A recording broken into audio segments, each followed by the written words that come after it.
Hi, kids. Yeah. It's nice to be called kids, isn't it? Right, Dick? I do have a children's story, but, most of the kids that are here don't want to come up front. Can I tell it from here? Are you okay with that? Okay. How many of you, when you were younger, maybe you are today, are afraid of the dark? Okay? Let me ask you, if you were downtown Portland or Seattle or San Francisco and it was dark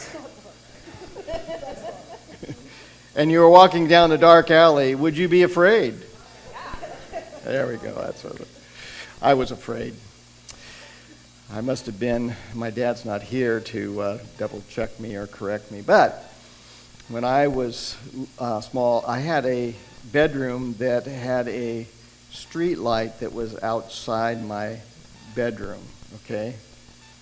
And there was a tree between me and the street light. And I was afraid of the dark, so what my daughter used to tell me this too. When I'd shut the light off at bedtime, she'd say, "It's too dark, Daddy, it's too dark." And I used to say the same thing. In fact, I had him leave the light on until he went to bed. Did that happen to anybody else? Just me. Okay. Anyway, left the light on. And then the problem is when you would wake up in the middle of the night. Now you're in trouble. Because there's monsters that live in your closet over here.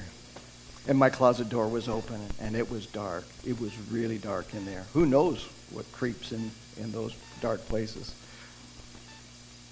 And then the window was open, and the street lamp was light, and it would cast shadows through the tree onto my wall. And, of course, there were hideous tree-like creatures that were all over. I did have my dog with me, a little poodle, toy poodle. But the only safe place I had was under my covers, okay? And I had a little breathing hole, like that. Been there, yeah.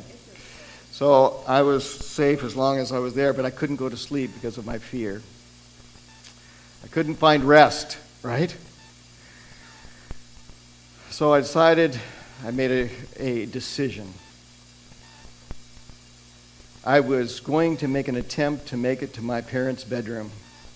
Down the long, must have been a mile, 2 miles, down the hall to their bedroom. I had to run quick.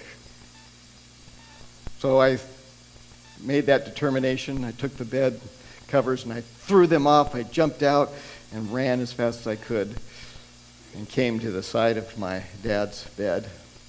And I knelt down and I said, "Dad, will you come sleep with me?" My dad was very, very good. He didn't say, "Go back to bed."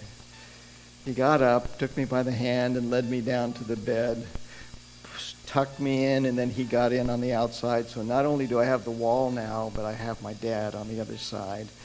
Nothing is going to touch me. And I went right to sleep. I think of that today because even today, when I have fears, when things seem to be so dark, I know I have a Heavenly Father who will never leave me, who never sleeps and never slumbers, but is always watching over me. And one day, I will be in a city where there will be no more night, no more darkness, only light, all the rest of eternity. That's the hope that we have.